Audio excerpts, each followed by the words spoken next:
Hi guys, welcome back to my channel. నేను మీ సాహితి. అందరూ ఎలా ఉన్నారు, ఏం చేస్తున్నారు? నేనైతే చాలా చాలా బాగున్నాను.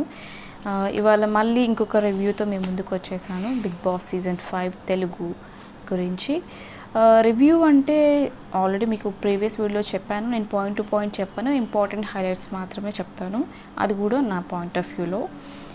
ఫస్ట్ వచ్చేసి నాగ్ గారు బ్లాక్ డ్రెస్లో వచ్చారు. He's looking very handsome as usual. దాని తర్వాత సో బిగ్ బాస్ హౌస్లో ఫ్రైడే రోజు ఏం జరిగిందో చూద్దామని చెప్పేసి హౌస్లోకి వెళ్ళిపోదామని చెప్పారు. అక్కడ గ్రూప్స్గా ఫామ్ అయ్యి మళ్ళీ డిస్కషన్స్ ఆన్ డిఫరెంట్ టాపిక్స్ జరిగింది. లహరి వచ్చేసి ఇంట్లో వాళ్ళందరూ నా బ్రదర్స్ అని చెప్పింది యానీ మాస్టర్తో. ఈ విషయం మానస్ వింటే బాగుండు. అండ్ ఇంకొక విషయం, షణ్ముఖ్ వచ్చేసి శ్రీరామచంద్ర కొంచెం అమ్మాయిలు చుట్టూ ఎక్కువ తిరుగుతున్నాడు, అలా చేయడం వల్ల ఓట్స్ వస్తాయి అనుకుంటున్నాడు, కానీ ఓట్స్ రావు, ఒక క్యారెక్టర్ అనేది డిసైడ్ అవుతుంది జనాల్లో అని చెప్పేసి అన్నాడు. సో ఇది ఇలా కొంతమంది కొన్ని గ్రూప్స్గా ఫామ్ అయ్యి డిఫరెంట్గా మాట్లాడుకుంటూ ఉన్నారనమాట. దాని తర్వాత కమింగ్ టు నాగార్జున గారు. సో నాగార్జున గారు ఇవాళ ఒక స్పెషల్ గెస్ట్ని ఇన్వైట్ చేశారు మన బిగ్ బాస్ స్టేజ్ మీదకి, అదే రామ్ చరణ్ గారిని. ఎందుకంటే there is a reason. Disney plus Hotstar brand అంబాసిడర్గా రామ్ చరణ్ గారు ఉండడం జరిగింది. డిస్నీ ప్లస్ హాట్స్టార్ని బేసిక్గా ప్రమోట్ చేస్తున్నారనమాట బిగ్ బాస్ స్టేజ్ మీద. As we all know, Big Boss is a very big platform. ఎవరైనా ప్రమోట్ చేయాలని అనుకుంటారు. సో అందుకే Hotstar through Ram Charan promote చేయాలనుకుంది బిగ్ బాస్ స్టేజ్. సో కొంచెం ఫస్ట్ 40-45 మినిట్స్ దాకా సో ఇదే ప్రమోషన్ నడిచింది. కొంచెం షార్ట్ అండ్ స్వీట్గా ఉంటే బాగుండేది, బట్ ప్రమోషన్ ఎక్కువ అయిపోయింది అనిపించింది నాకు. లైక్ వాట్ ఈస్ వాట్ అని చెప్పి ఆ ప్రోమో చూపించి ఏవి చూపించి హౌస్ మేట్స్ని కల్పించి అక్కడితో ఎండ్ చేస్తే బాగుండేది. మీ గొప్పలు నేను చెప్పుకుంటాను, నా గొప్పలు మీరు చెప్పుకుంటారు అన్నట్టుగా అలా 45 మినిట్స్ నడిచింది. మన షో టైం 1.5 అవర్ అయితే ఆల్మోస్ట్ 45 మినిట్స్ ప్రమోషనే ఉందన్నమాట. బేసిక్గా ఈ ఎపిసోడ్ మీద ప్రతి ఒక్కరికి చాలా ఎక్స్పెక్టేషన్స్ ఉన్నాయి. ఎందుకంటే ఈ వీక్ మొత్తం హౌస్లో చాలా ఇష్యూస్ జరిగాయి కాబట్టి చాలా ఎక్స్పెక్టేషన్స్ అయితే ఉన్నాయి. ప్రోమో కోసం కూడా విపరీతంగా వెయిట్ చేశాము, ఇంక్లూడింగ్ మీ చాలా వెయిట్ చేశాము. సో ప్రోమో కోసమే అంత వెయిట్ చేశామంటే ఎపిసోడ్ కోసం ఇంకెంత వెయిట్ చేస్తాము. సో చాలా ఎక్స్పెక్టేషన్స్ అనేవి ఉన్నాయి. ఎక్స్పెక్టేషన్స్ అన్నీ తలనేసినట్టు 45 మినిట్స్ ప్రమోషన్కే సరిపోయింది. దాని తర్వాత సో మాస్ట్రో మూవీ గురించి కూడా ప్రమోట్ చేశారు. నితిన్ గారు, తమన్నా గారు, నాదా హీరోయిన్ కూడా వచ్చారు. సో అక్కడ ఒక 10-15 మినిట్స్ అయింది. And after all this actual మన షో గురించి వెళ్ళిపోదాం. సో నాగార్జున గారు ఆర్డర్ కొంచెం తప్పారు, సెట్ చేయాలి అని చెప్పేసి అన్నప్పుడు ఆ వర్డ్స్లో ఉన్నంతగా తను ఏం చేయలేదు అని నాకు అనిపించింది. సో కమింగ్ టు దిస్, అందరిని అడిగారనమాట ఎవరెవరైతే అనుకుంటున్నారో తప్పు జరిగిందని నేను చూడండి అని చెప్పేసి అంటే ఉమా గారు, లోబో గారు, Anee master and Shweta, coming to Sreeramachandra and సిరీస్ అన్నీ నించున్నారు.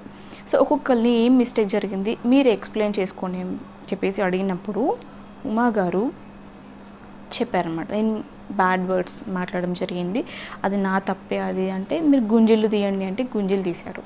తను అయిపోయింది. లోబో గారు కూడా నేను కొంచెం హైపర్ అయిపోయాను మానస్ మీద అని చెప్పేసి అంటే తను మీరేం చెప్తే దానికి రెడీ అంటే మీకు ఆ వాయిస్లోనే తెలిసిపోతుంది, మీరేం చేయక్కర్లేదు అని చెప్పేసి అన్నారు నాగార్జున గారు. అదేంటి ఏం చేయక్కర్లేదు, ఏదైనా పనిష్మెంట్ ఇచ్చి ఉండొచ్చు కదా, గుంజిళ్ళు తీయమని అడుగుండొచ్చు కదా. ఓకే. అండ్ దెన్ యానీ మాస్టర్ని కూడా ఏమనలేదు. తను కూడా నేను ఆర్గ్యుమెంట్ చేశాను అంటే ఆర్గ్యుమెంట్ ఈజ్ అబ్సల్యూట్లీ ఫైన్ అని చెప్పేసి అన్నారు. అక్కడ కూడా తను ఏమీ అనలేదు యానీ మాస్టర్ కూడా కొంచెం సీరియస్ అవ్వడం అలా జరిగింది కదా. సో మన టాస్క్లో అక్కడ ఏదన్నా చెప్పుంటే బాగుండేది. అండ్ నెక్స్ట్ వచ్చేసి శ్వేత. అందరిలో ఎవరెవరైతే నించున్నారో అందరిలో శ్వేతకి కొంచెం ఎక్కువ క్లాస్ పీకినట్టు నాకు అనిపించింది.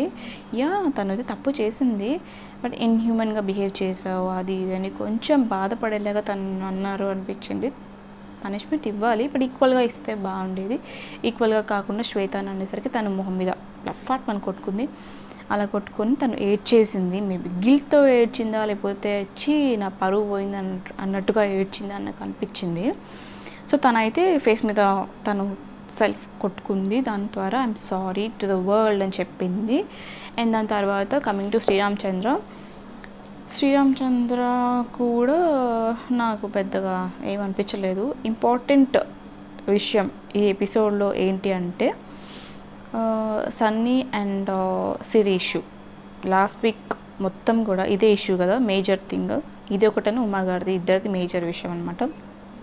ఏమన్నారు, సిరి అడిగాడు సిరిని నాగార్జున గారు ఏంటి ఇష్యూ అంటే సేమ్ చెప్పింది. తను నా షర్ట్ లోపల చేయబెట్టి తీశాడు క్లాత్ని, అది ఇది అని చెప్పింది. సన్నీ వెంటనే నో నేను చేయలేదు అని చెప్పేసి తను చాలా కాన్ఫిడెంట్గా చెప్పారు. చెప్పిన తర్వాత నాగార్జున గారు షణ్ముఖ్ని అడిగారు, సో ఏం జరిగింది అక్కడ సిచ్యువేషన్లో ఎవరున్నారు అంటే శ్వేత అండ్ షణ్ముఖ్ ఇద్దరు కూడా మాకు కూడా పెట్టాడు అని అనిపించింది. షణ్ముఖ్ అయితే బల్లగుది చెప్పాడు, పెట్టాడు అని చెప్పేసి చెప్పాడు. మన వీడియో ప్లే చేసినప్పుడు అక్కడ సన్నీ చేయి పెట్టలేదు, ఓన్లీ హ్యాండ్స్ పట్టుకున్నాడు అని ప్రూవ్ అయిన తర్వాత సిరి రియలైజ్ అయిపోయి వెళ్ళి హగ్గిచ్చి అంత సెట్ అయిపోయింది, మళ్ళీ కలిసిపోతాం అని ఇట్లా సింబాలిక్గా ఏదో చెప్పింది అక్కడ. ఇది మాత్రం చాలా హైలైట్ అండి ఈ ఎపిసోడ్లో. ఎందుకంటే విజయ్ సన్నీని ఇన్నోసెంట్ అని ప్రూవ్ చేసి ఉండకపోతే డెఫినెట్గా అది హౌస్లో కానీ బయట కానీ తన ఇమేజ్కి క్యారెక్టర్కి చాలా చాలా చాలా పెద్ద నెగిటివ్ ఇంపాక్ట్ తీసుకొచ్చేది. ఎందుకంటే ఒక ఆడపిల్ల విషయంలో తప్పుగా ప్రవర్తించడం అంటే it's not a small thing, చూసి చూడనట్టు వదిలేసే విషయం అయితే కాదు. సో తను అలా చేశాడు, అది ప్రూవ్ అయింది కాబట్టి ఇప్పుడు తన వైపు ఏ మిస్టేక్ లేదు, హీస్ ఆల్ క్లియర్ అని ప్రూవ్ అయింది కాబట్టి ఓకే. ఒకవేళ ప్రూవ్ అయి ఉండకపోతే ఏం జరిగేది, సన్నీ మీద నెగిటివ్ ఇంపాక్ట్ వచ్చేది, ఒక బ్యాడ్ రిమార్క్ అనేది ఒక మనిషి మీద వచ్చేది. సో ఎందుకు అక్కడ శ్వేత ఉంది, షణ్ముఖ్ ఉన్నారు, ఇద్దరికి తెలియలేదా ఏదో సిరి అరిచింది కదా అని చెప్పేసి ఇద్దరు ఒక మనిషి మీద అటాక్ చేయడం అనేది చాలా రాంగ్ కదా, రాంగ్ వేలో. నాకైతే అస్సలు నచ్చలేదు. సిరితో కొంచెం సారీ చెప్పించి ఉంటే బాగుండేది. హగ్ ఇమ్మన్నారు, హగ్ ఎవరికి కావాలి అసలు, హగ్ ఎందుకు, ఒక సారీ చెప్పించవచ్చు కదా. అంత పెద్ద ఎలిగేషన్ చేసినప్పుడు సే సారీ టు సన్నీ అంటే బాగుండేది తనకు కూడా కదా. So based on this first అసలు సన్నీకి నెగిటివ్ ఇంపాక్ట్ స్టార్ట్ అయింది ఇక్కడి నుంచి. దాని తర్వాత ఈ విషయం మీదనో ఇంకే విషయం మీదనో సన్నీ కొంచెం మెంటల్గా డిస్టర్బ్ అయ్యి సీరియస్ అవ్వడం, అందరి మీద అరవడం అలా చేశాడు టాస్క్లో. దానివల్ల అందరూ తనకే ఓటేసి వర్స్ట్ పర్ఫార్మర్గా ఇచ్చారు. నేను వర్స్ట్ పర్ఫార్మర్ గురించి మాట్లాడినప్పుడు కూడా చెప్పాను, సన్నీకి అయితే వర్స్ట్ పర్ఫార్మర్గా రావడం చాలా అన్యాయం అని. తనకి ఎందుకు ఇచ్చారో వర్స్ట్ పర్ఫార్మర్గా నాకైతే అర్థం కావట్లేదు. But it's okay, what ever it happen is happen. ఇప్పుడు తను ఇన్నోసెంట్ అని ప్రూవ్ అయింది కాబట్టి ఐఎమ్ సో హ్యాపీ. ఒక మిస్టేక్ చేయని వ్యక్తి తన మీద ఉన్న నింద తొలగిపోయి తను ఇన్నోసెంట్ అని తెలిసింది కాబట్టి I'm so happy from his side. And ఒక విషయం నేను చెప్పాలనుకుంటున్నానండి, ఇక్కడ బిగ్ బాస్ అనే కాదు మన రియల్ లైఫ్లో కూడా చాలామంది ఉంటారు సిరి లాంటి వాళ్ళు. అంటే వాంటెడ్లీ చేయరు, ఏమవుతారు వాంటెడ్లీ చేసిందో ఏం చేసిందో మనకైతే తెలియదు. అలా ఎవరైనా మన మీద నింద మోపినప్పుడు మీరు హైపర్ అయిపోకండి. ఏదో ఒక టైంలో డెఫినెట్గా ప్రూవ్ అవుతుంది. ప్రూవ్ అయ్యి మీది మిస్టేక్ ఏం లేదు అని డెఫినెట్గా బయటపడుతుంది. ఎందుకండి అనవసరంగా ఇల్యూషన్స్ పెట్టుకొని ఎదుటి మనిషి మీద ఒక రాయిని విసరడం. ముందు తెలుసుకోండి అసలు ఏం జరిగిందో. ఇప్పుడు సిరి వెళ్ళి అడుగుండొచ్చు కదా, అందరినీ ఎవరెవరైతే అక్కడ ఉన్నారో అడుగుండొచ్చు కదా ఏం జరిగింది, సీన్ రీకన్స్ట్రక్ట్ చేసుకోవచ్చు కదా, చేసుకుంటే క్లియర్ అయిపోయేది కదా. ఇప్పుడు ఇంత సోది జరిగేది కాదు కదా. ఒక మనిషి మీద అన్నెసెసరీగా ఎందుకు వేయటం, అంత పెద్ద నింద వేయడం ఎందుకు. మనమైనా సరే మన రియల్ లైఫ్లో ఇలాంటి సిచ్యువేషన్స్ ఏమన్నా జరిగితే కూర్చోండి, డిస్కస్ చేయండి, మాట్లాడండి, క్లియర్ చేసుకోండి. అంతేగాని అన్నెసెసరీగా స్ప్రెడ్ చేయకండి నెగిటివిటీ అనేది ఎవరి మీద కూడా. అది మంచిది కాదు, వాళ్ళకి మంచిది కాదు, మనకు కూడా మంచిది కాదు. ఎందుకండి ఒకళ్ళ మీద బురద చల్లితే మనకేం వస్తుంది చెప్పండి.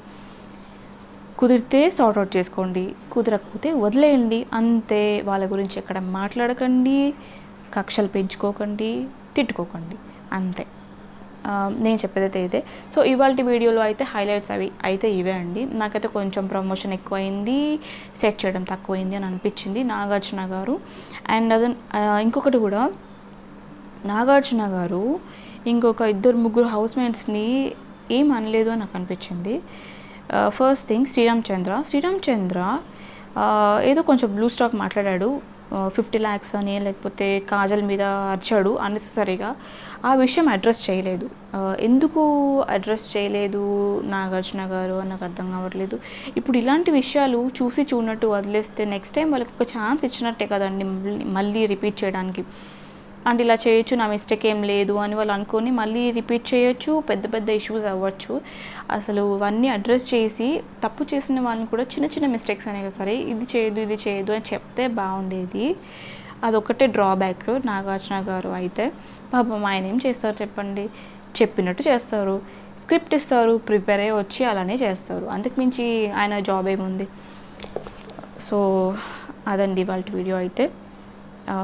ఐ థింక్ మీకు ఈ రివ్యూ నచ్చింది అని అనుకుంటున్నాను. If you like this review please like చేయండి, షేర్ చేయండి అండ్ ఆల్సో సబ్స్క్రైబ్ చేసుకోండి. And also click that bell icon. అప్పుడే మీకు నేను ఏమైనా వీడియో పెడితే వెంటనే నోటిఫికేషన్ అనేది వస్తుంది.